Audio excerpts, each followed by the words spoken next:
Ah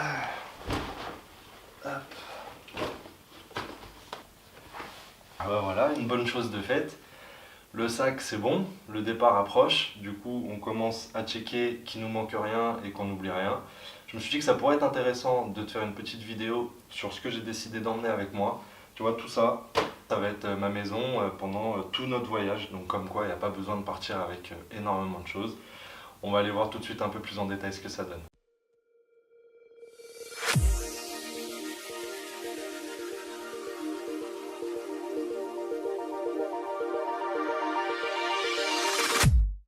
Ok, alors on va faire simple.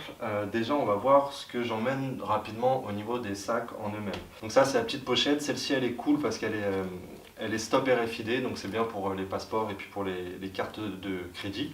Et puis ça te permet d'avoir toujours sur toi, donc ça c'est vraiment un indispensable à avoir quand tu pars en voyage comme ça. Ensuite, cette petite sacoche de poitrine, c'est ce que j'ai tout le temps sur moi, que ce soit pendant les voyages ou quand on se balade et tout.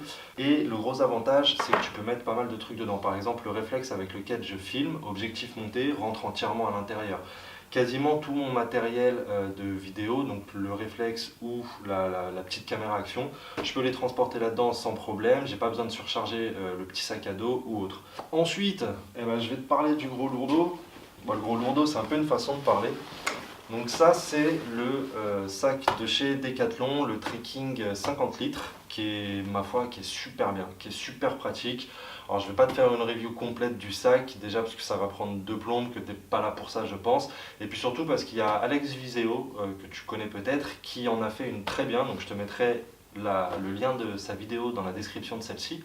Sache juste que depuis, ils ont quand même corrigé les fermetures d'en bas, maintenant tu peux cadenasser et le bas, et le haut et l'accès principal, donc ça c'est plutôt cool. Donc voilà pour le sac à dos, un 50 litres ça suffit largement, il est même pas encore plein, toutes les pochettes sont quasiment vides, j'ai juste mon compartiment principal et puis le couvercle qui sont remplis pour l'instant, et puis je pense que ça restera comme ça va peut-être même encore se vider.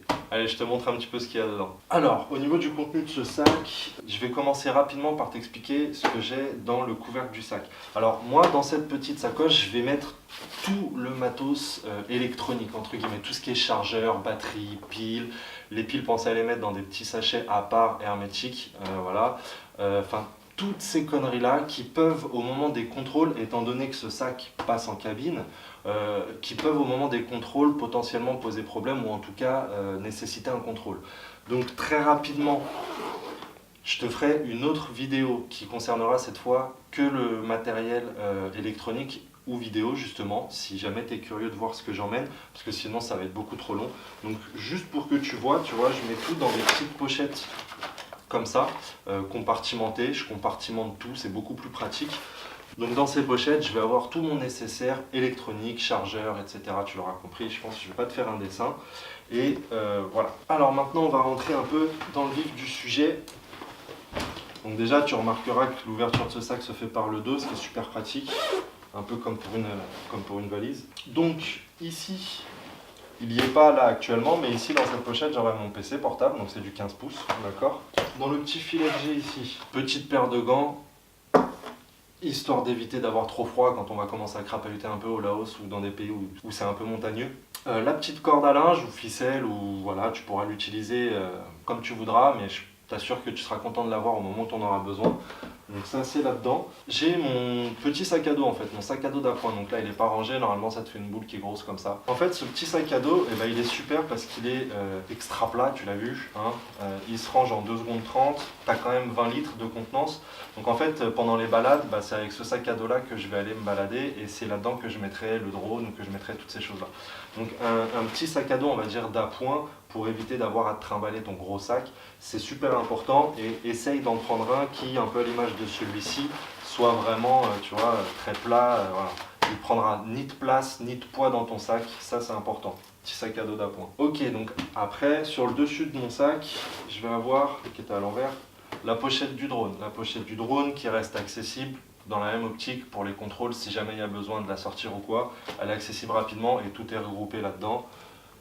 Donc j'ai pas besoin de m'embêter. Bon, peut-être le plus gros indispensable, je suis pas sûr d'avoir besoin de te le préciser, la paire de plaquettes, hein, tu les mettras où tu voudras, où tu trouveras de la place dans ton sac, mais indispensable les claquettes. Ensuite, on arrive au compartiment des vêtements. Hop, toujours dans la même optique, t'as vu, hein, petit compartiment, toujours plus pratique à ranger. Tout ça, c'est les vêtements dont je vais avoir besoin sur tout ce voyage. Il faut savoir que pendant ces voyages, même s'il te manque rien, souvent tu seras amené à racheter 2-3 conneries, soit sur des marchés, soit parce que tu as vu quelque chose qui te plaisait. Donc vraiment, te blinde pas au niveau des vêtements. Et dans l'optique où tu as oublié quelque chose, et bah, panique pas non plus. Sur place, tu pourras facilement le remplacer. Donc au niveau des vêtements, bah, je vais pas te faire le téléachat complet de tous mes vêtements. Il n'y a pas grand chose. Je te mettrai une liste plus précise dans la description de la vidéo. Ce qui va être important et ce qui va nous aider pendant ce voyage, surtout par rapport à ça, c'est un produit que j'ai pas encore actuellement. Je vais te mettre une petite vignette de ce côté-ci pour que tu vois un petit peu à quoi ça ressemble. C'est une sorte de machine à laver portative, c'est mortel. C'est un petit sac hermétique, tu mets tes vêtements, tu mets tout ça. Enfin bon, je vais pas te raconter comment ça se passe, je te laisse regarder pendant 30 secondes la petite vidéo qui défile juste là, et puis tu vas vite te faire ton avis là-dessus. Franchement, c'est royal, c'est un petit peu cher pour ce que c'est, il faut compter un petit billet de 50 €, je crois que c'est 46 € ce sac-là. Enfin bon, ça reste un sac à acheter, c'est un investissement qui sera largement amorti, je pense, sur tout le long du voyage. Et puis ça nous permet encore une fois de prendre un minimum de vêtements et de cette façon pouvoir faire des machines régulièrement. Alors, petit manteau, hein, tac, petite doudoune, donc mise sous vide. Ça prend toujours moins de place dans le sac. À la base, c'est déjà une doudoune extra light. On n'a pas besoin de prendre des super gros trucs. La plupart du temps, c'est des vêtements de type thermique et ça fait largement l'affaire. Et bien sans transition, puisqu'on est en train de parler de se tenir au chaud en camping ou quoi, hein, la literie c'est quand même un truc important. Qu'est-ce qu'on a choisi nous? On va faire ça dans l'ordre, on s'est pris un petit sac à viande. Donc normalement c'est des tissus en soie. Ils en font maintenant en synthétique qui sont très très bien, nous c'est ce qu'on a pris. L'intérêt du sac à viande c'est quoi? Il y en a plusieurs, déjà ça te permet de garder un petit peu la chaleur avec toi, même quand tu es dans ton sac de couchage, tu te mets d'abord là-dedans. Et puis deuxième intérêt c'est que potentiellement tu sais pas trop l'état de la literie où tu peux aller dormir quand tu es dans des petits villages un peu paumés, tu vois, dans la montagne et tout. Du coup, ça peut être cool quand même d'être sûr de dormir dans du propre et d'avoir ton petit sac à viande, ton petit drap comme ça à portée de main. Donc ça pour le couchage. Le sac de couchage en lui-même, donc sac de couchage, on n'a pas fait les fous, on en a pris un, température confort 10 degrés, enfin température limite 10 degrés. Ça suffit largement, encore une fois, dans les endroits où on va aller, on ne sera pas amené à avoir plus froid que ça. Au pire, hein, tu gardes un t-shirt, un truc, un machin.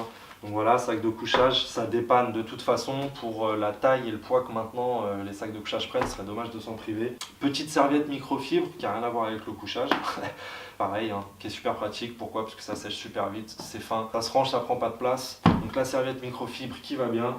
Et puis en cas d'intempérie, en cas de gros orages ou quoi, moi j'ai opté pour le poncho, tout simplement parce que je l'avais déjà, c'en est un que j'ai récupéré de l'armée, qui est très bien. Le poncho, ça te protège toi, ça te protège ton sac, et puis c'est rapide à mettre. Voilà, en gros on a fait le tour, j'ai vidé mon sac, tu vois. Qu'est-ce qui va me manquer? Il va me manquer la trousse de soins. Concrètement, la trousse de soins on l'a pas encore complétée, donc on attend pour la mettre. Le gros avantage c'est qu'on part à deux, donc ce que moi je prends pas, potentiellement on pourra toujours le mettre dans le sac d'Audrey et vice versa. Ah oui, la trousse de toilette, il y en a qui vont me dire mais t'as pas pris de trousse de toilette? Bah non, en fait je prends pas de trousse de toilette. La seule truc que je prends dans ma trousse de toilette c'est ma brosse à dents et une petite tondeuse pour la barbe et pour la tête, tu vois. Voilà, tout simplement parce qu'encore une fois sur place au final tu trouves tout, pas besoin de s'encombrer avec ça dans son sac. Ah si, j'ai oublié de te parler d'un dernier truc, encore un autre sac, un autre type de sac, c'est justement un sac étanche. Tu vois, hein, c'est rangé en boudin sur le côté du sac, ça prend pas de place non plus. Sac étanche, ça peut être super pratique. C'est comme nous, tu vas un peu faire un peu de bateau, un peu de pêche, un peu de plongée, un peu de snorkeling, un peu de tout ça. C'est toujours cool de pouvoir mettre toutes tes affaires, tout ce qui craint un peu ou même ce qui craint pas, simplement ce que tu as envie de garder au sec, dans un petit sac comme ça. Celui-là c'est un 10 litres, ça suffit largement. De toute façon, pour toutes ces petites choses que j'ai prises en dehors, on va dire en dehors des vêtements pour lesquels je te mettrai une liste dans la description, mais pour toutes ces petites choses un petit peu utiles et que tu peux trouver sur internet, je te mettrai des liens pareil dans la description de la vidéo. Comme ça, tu pourras avoir une idée du prix que ça coûte, éventuellement de la disponibilité des produits, et puis te faire ta propre opinion si tu décides de l'acheter tout simplement. Donc voilà, grosso merdo, l'intégralité du sac, tu vois, il n'y a pas grand chose au final. Et comme je te le disais plus tôt, ça suffira largement à notre voyage. On m'a demandé aussi ce que je prenais comme chaussures, puisqu'on fait pas mal de petits treks, de petites randonnées. Et ben en fait, contrairement à ce que beaucoup s'attendent, je prends pas de vraies chaussures de rando. En fait, je prends des baskets de trekking. C'est Salomon qui fait ça. C'est des super bonnes baskets. Il y a des putains de crampons en dessous. Bon alors ça te maintient pas trop. On n'est pas tout seul. Donc, je te disais, ça c'est pas un super maintien au niveau de la cheville parce que c'est pas démontante, mais honnêtement, t'es super bien dedans. Pour péter la gueule et tordre la cheville avec les crampons qu'il y a, faut franchement le vouloir. Elles sont super, elles sont pas super chères, donc ça c'est vraiment quelque chose que je te conseille. Bah voilà, je pense que vraiment on a fait le tour au niveau du sac. 2-3 petits conseils pour la route. Pense à des cadenas, ça te servira toujours et pour ton sac et pour d'éventuels casiers tout au long de ton voyage. Pense aussi à te faire une petite pochette. Dans l'idée, vaut mieux que ce soit quelque chose d'étanche aussi où tu vas mettre tous tes papiers et surtout toutes les photocopies de tes papiers. Je t'invite à te faire pas mal de photocopies de tes passeports, d'éventuellement de tes permis internationaux, enfin toutes ces choses-là. Il y a des pays pour lesquels on peut te demander de laisser à un moment donné un passeport, un truc, tu t'en sortiras toujours avec une photocopie, donc c'est bien d'en avoir sur soi. Envoie-toi tout ça par mail aussi, on ne sait jamais, en cas de perte de n'importe quoi, ce sera toujours plus simple à faire ressortir au niveau de l'ambassade. Et puis bah voilà les copains, je pense qu'on a fait le tour. Si jamais il y a des trucs que j'ai oubliés par rapport vraiment au contenu du sac, n'hésitez pas à poser des questions. Donc bah moi sur ce, il va falloir que je range tout ce petit bordel.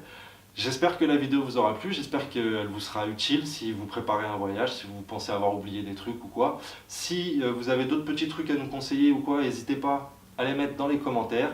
Donc si la vidéo t'a plu, je t'invite à nous mettre un petit like. Et puis si tu veux pas louper la suite des aventures, abonne-toi. Il y a d'autres vidéos qui vont arriver, le départ commence à se rapprocher sérieusement, on a hâte, on est chaud bouillant de partager tout ça avec toi. Allez, peace les gars, et n'oubliez pas, vivez vos rêves, ne rêvez pas vos vies. Ciao.